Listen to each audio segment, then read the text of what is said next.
Conforme Efésios, capítulo 2, versículo 8 e 9, a fé salvadora é produzida no ser humano ou pelo ser humano por uma suposta graça preveniente de Deus, ou simplesmente deve ser exercitada para, de alguma forma, Deus escolher o tal que exercitou sua fé, caracterizando a salvação como sinergista, ou seja, o ser humano realmente coopera com Deus para a salvação? Ou a fé salvadora é um dom, uma dádiva, um presente, concedido incondicionalmente por Deus e exclusivamente a quem Deus quer, caracterizando a salvação como monergista, ou seja, somente a ação de Deus faz que mortos espiritualmente obtenham vida. Vamos ler o texto para vermos o que ele diz, e não o que nós queremos que ele diga. Isto é, vamos fazer uma exegese e não uma exegege.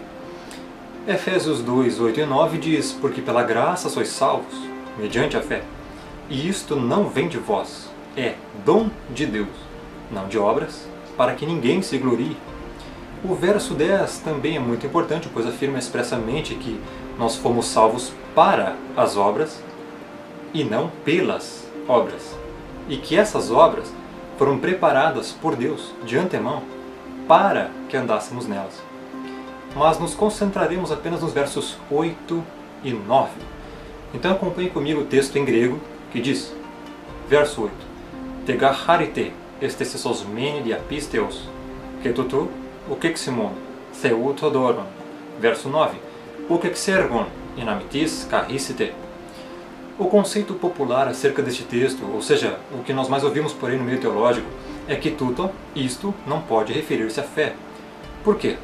Porque o pronome demonstrativo tuto é neutro, e pisteos, dativo instrumental de pistes, fé, é um substantivo feminino. E é dito que o pronome deve seguir o mesmo gênero do substantivo, ao qual ele se refere. Portanto, aqui não deveríamos ter um pronome demonstrativo neutro, e sim um pronome demonstrativo feminino, se de fato a fé fosse um dom de Deus. O que esses indivíduos se esquecem de dizer é que sesosmene, salvos, é um verbo composto, nominativo plural masculino, do particípio do perfeito passivo do verbo salvar, e que esse verbo tem a mesma raiz de soteria, salvação, que também é um substantivo feminino. E charite, dativo instrumental de charis, graça, também é um substantivo feminino. Ninguém deve simplesmente imputar a sua própria interpretação ao texto pelo seu achismo, simplesmente porque não gosta dos seus resultados. Portanto, o argumento de que tuto, isto, não pode referir-se à fé é inválido, incoerente e desonesto, além de ser um erro grotesco de exegese gramatical, tanto no português quanto no grego. É completamente herético. E quem diz isso simplesmente não sabe o que está dizendo, além de não saber o tamanho da heresia que está disseminando. O pronome tuto, isto, não é feminino nem masculino, portanto não se refere específica e unicamente à fé, não se refere única e especificamente à salvação, e não se refere exclusivamente à graça. Então, a que se refere o isto? Pela graça sois salvos, mediante a fé, e isto não vem de vós. O isto, sendo neutro, se refere a todo o processo anterior. Então, o processo anterior de salvação pela graça mediante a fé é o isto.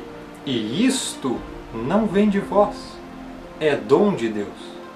Paulo não diz são dons de Deus, mas é dom de Deus.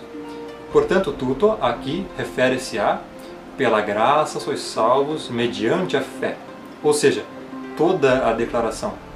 Porque toda a declaração é um dom de Deus. E toda boa dádiva e todo dom perfeito são lá do alto, descendo do Pai das luzes. Tiago 1,17. Porque nenhum poder teríamos, inclusive fé para crer, se de cima não nos fosse dado. João 19,11. Porque o Cordeiro disse, sem mim não podeis fazer nada, João 15,5. Ou seja, sem primeiro ser regenerado, ninguém pode ter fé para crer. Não podemos fazer nada, pois o estado natural do ser humano antes da regeneração é de completa morte espiritual. Em Efésios 2,1, Paulo afirma, ele, Cristo, vos deu vida, estando vós mortos nos vossos delitos e pecados. Ou seja, Cristo nos vivificou quando ainda estávamos mortos. Não deixamos de estar mortos para Cristo nos dar vida. Estando nós ainda mortos, Ele nos deu vida. Por isso que o verso 8 diz que pela graça sois salvos.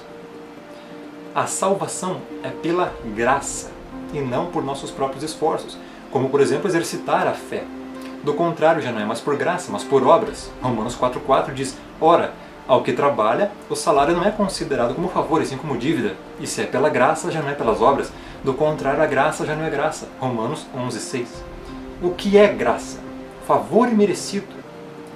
É um dom, é um presente que os filhos de Deus ganham sem merecer. E presente, quando é dado, não é tirado. Ninguém pode oferecer algo a Deus como mérito para a salvação, como por exemplo a fé, para que então Deus lhe retribua com alguma coisa. Como por exemplo a salvação propriamente dita. Porque quem primeiro deu a Ele para que depois Ele possa lhe retribuir? Romanos 11,35. Em outras palavras, quem primeiro teve fé para que então Ele o recompensasse com a salvação? É por isso que a eleição é incondicional, bem como a salvação é monergista, ou seja, não depende de esforços humanos para ser alcançada, mas única e exclusivamente de Deus, pelo beneplácito de sua absoluta, soberana vontade. Que diremos, pois? O que Israel busca, a salvação? Isso não conseguiu, mas a eleição o alcançou. Romanos 11,7.